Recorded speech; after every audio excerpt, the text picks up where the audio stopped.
जैसा कि आप देख रहे हैं, आज हम पढ़ेंगे गौतम बुद्ध। गौतम अर्थात बौद्ध धर्म के बारे में पढ़ने। आपने इनकी तस्वीर देखी होगी, कहानियां भी सुनी होंगी। एक हंस की कहानी थी जिनकी इनके चचेरे भाई ने मार दिया था।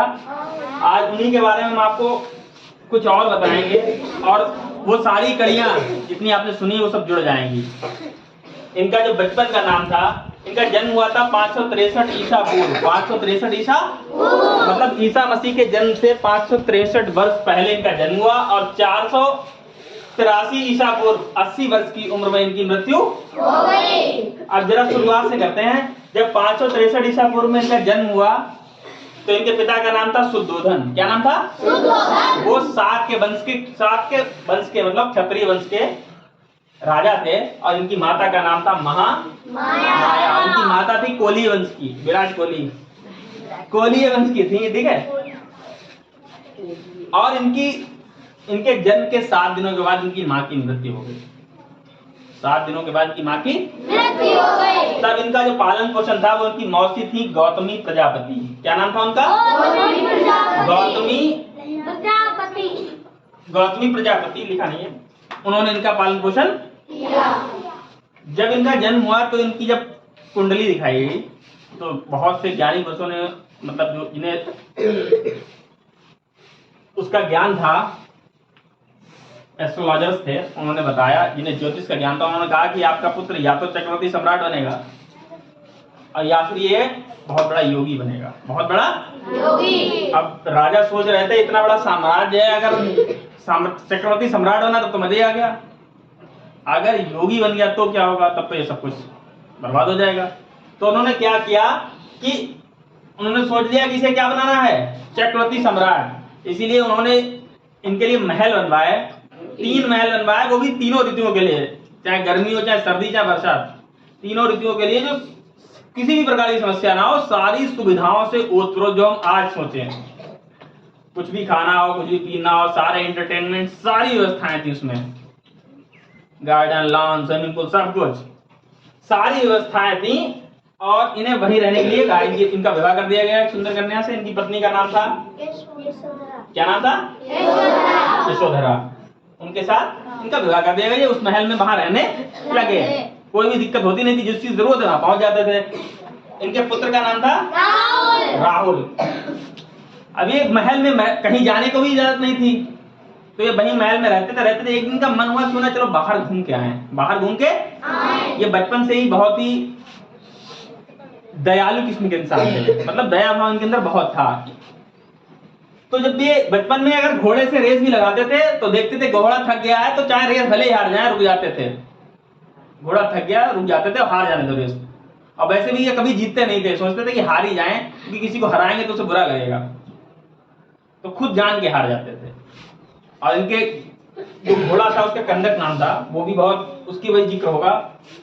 तो जब 29 वर्ष की उम्र में एक दिन अचानक इनका मन, जब ये वहां गए, वो तो बाद में, ये अपने सेनापति के साथ के बोले चलो आज बाहर घूम के आते हैं अपने राज्य में। जब ये राज्य में घूमने के लिए गए तब इन्होंने एक बूढ़े इंसान को देखा, कहता एक बुजुर्ग, आपने देखा इसकी हड्डियां दिख रही हो, कहते वो इंसान लकड़ी लेके चला था, उसके मुंह में दांत भी नहीं थे। तो उन्होंने पूछा ये क्या है? बोले ये बूढ़ा इंसान है। बोले ये बूढ़ा? बोले हम भी होंगे क्या? बोले अरे इस धरती पे जो पैदा हुआ उसे बूढ़ा होना? बोले हम भी होंगे। इतनी बुरी हालत? बोले और क्या? बोले तुम कौन से काले कौवा खा गया भाई, तुम भी ऐसे हो गए। अरे आगे चले, थोड़ा और आगे बढ़े, थोड़ा और आगे, तो एक बीमार इंसान था वहां लेटा, वो मार कर रहा, खांसी आ रही, बहुत दर्द है, पंखा चल रहा उसका। बोले ये क्या है? बोले ये बीमार है। अरे वो तो महल के अंदर रहे 29 वर्ष, उन्होंने बहुत समय तक रहा, उन्होंने कुछ देखे नहीं। अरे ये तो बीमार है। बोले ये कैसे होता? बोले अरे आरामी बीमार होता, और क्या, अभी कोरोना निकल गया, समझ में आया, हर आदमी बीमार होता। बोले अच्छा तो हम भी होंगे? बोले अरे आप भी होंगे? क्या होगा, आप भी हो रही है? बोले तो बड़ी दिक्कत है। इनका मन और विचलित हो गया, थोड़ा और आगे चले, थोड़ा और, तो एक भिखारी को देखा, वो ऐसे कर रहा, भगवान का नाम देता है। बोले ये क्या म्यूजिक बजा रहा है? बोले म्यूजिक नहीं, भीख मांग रहा। बोले इससे क्या होता? बोले अरे आप महाराज हैं, आपके पास महल है, आप महाराज हैं, आपके पास महल है, ये गरीब आदमी से पेट पालने के लिए भीख मांगनी पड़ती, और बहुत अच्छा काम है, मेहनत भी नहीं करनी, पैसे मिल जाते और दुआ भी देता लोग। इन्हें बहुत बुरा लगा, बहुत मतलब विचलित हो गया इनका मन, क्योंकि महल के अंदर रहते थे। उसके आगे चले तो देखा कि 4 आदमी जो थे कंधे पे एक अर्थी को लिए यार, तो बोले ये क्या हो रहा है? बोले ये क्या कर रहे हैं, ये क्या बोल रहे? बोले राम नाम सत्य। बोले ये क्या है? बोले ये मर गया, इसका अंतिम समय आ गया। बोले मर गया मतलब? बोले अभी इस दुनिया को छोड़ के जा रहा। बोले तो क्या हम भी मरेंगे? बोले अरे हम भी मरेंगे मतलब? बोले इस धरती पे जिसने जन्म लिया उसका मरना निश्चित है। बोले हम भी मरेंगे, हम तो राजा हैं। बोले राजा तो क्या मरोगे नहीं? आपके दादा नहीं मरे, परदादा नहीं मरे? बोले हमने देखे नहीं, हम तो इस महल में रह रहे। और ये बात देख के ये बहुत ही इतने विचलित हो गए, इतने परेशान हो गए कि घर पे चले आए, लौट गए। हमने कहीं नहीं देखे, बस देख चुके हैं। उसे देख के इतने परेशान हो गए, घर पे चले आए। बहुत मतलब पूरे दिन रात सोचते रहते, अकेले बैठे, किसी से बात ही नहीं कर रहे, कोने में बैठे सोच रहे, अब बहुत परेशान। अचानक 21 वर्ष की अवस्था में ये सब कुछ छोड़ के, अपनी पत्नी यशोधरा, अपने पुत्र राहुल को छोड़ के ये घर से बाहर चले गए, सब कुछ छोड़ के। अपने घोड़े के साथ, ये कहते हैं जो घोड़े के साथ ये भी गए, घोड़ा उनका इतना मतलब उससे लगाव था, जब उस घोड़े को उन्होंने बताया कि मैं ये सब कुछ छोड़ के जा रहा हूँ, सब कुछ छोड़कर जा रहा हूँ, तुम जाओ, मतलब खबर दे देना कि जैसे घोड़े गले लेके आते थे लाश को, तो वैसे ही घोड़े से कह दिया तुम घर पे जाओ और हम सब कुछ छोड़कर जा रहे हैं, यहाँ से तुम वापस लौट जाओ।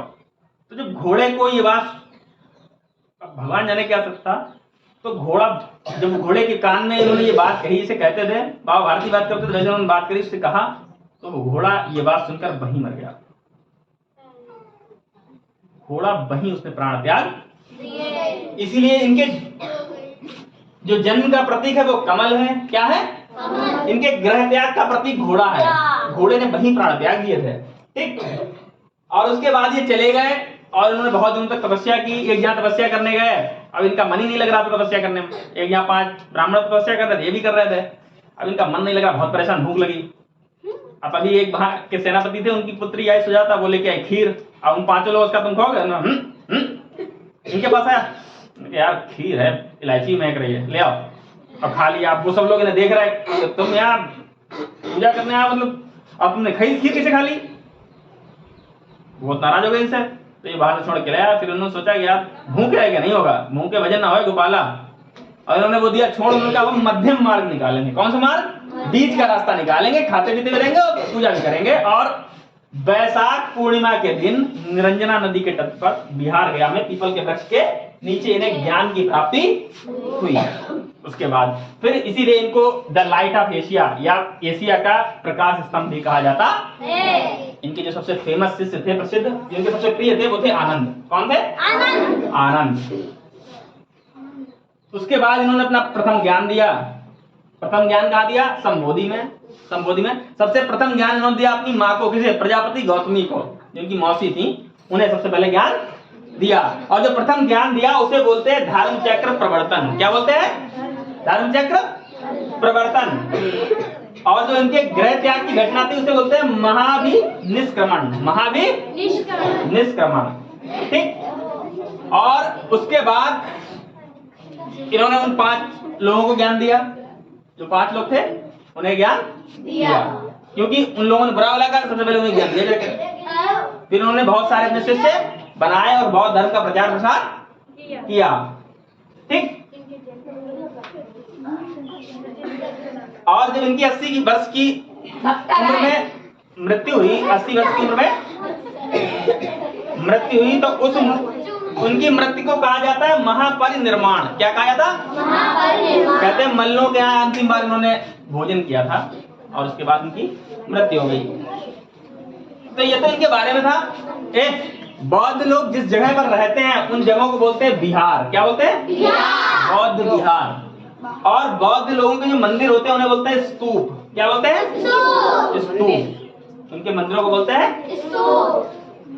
तो एक बार फिर से पूरा समझ लो, ये गौतम बुद्ध हैं जिन्होंने बौद्ध धर्म का प्रचार प्रसार किया, बनाया, इन्हीं के नाम पर है। इनके जो सबसे प्रसिद्ध ग्रंथ है उसका नाम है त्रिपिटक। क्या नाम है? त्रिपिटक।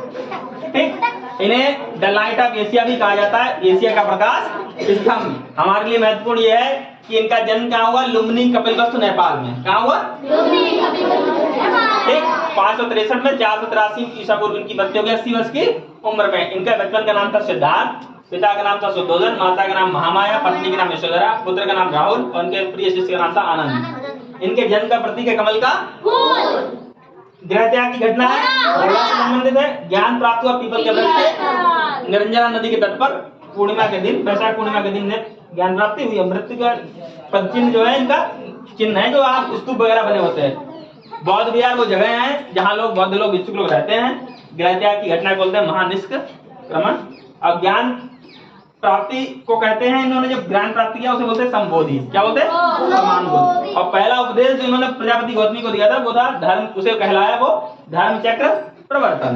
और इनकी मृत्यु हुई थी, उस घटना को बोलते हैं महापरिनिर्माण, महापरिनिर्माण। और बौद्ध लोग के मंदिर को कहते हैं स्तूप। क्या कहते हैं? वहां बौद्ध के कहीं चप्पल है, कहीं दांत है, वो रखे वैसे बनाए जाते, इसी टाइप कुछ होता है।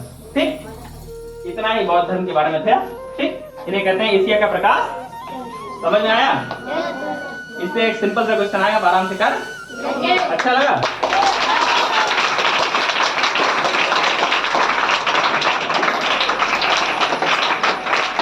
बौद्ध धर्म अच्छा समझ में आया?